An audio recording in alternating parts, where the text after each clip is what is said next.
Hey everyone! Welcome back to my channel.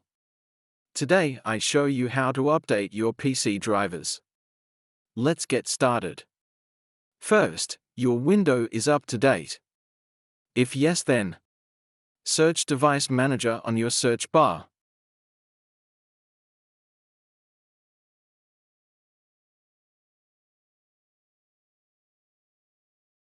Here you can see a list of drivers. Select a driver you want. Right-click and select Update Driver.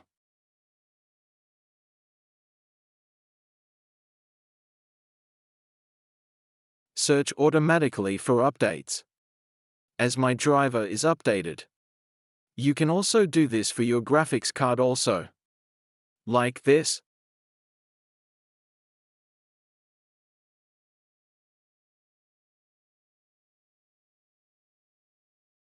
If updates are available, then it will update.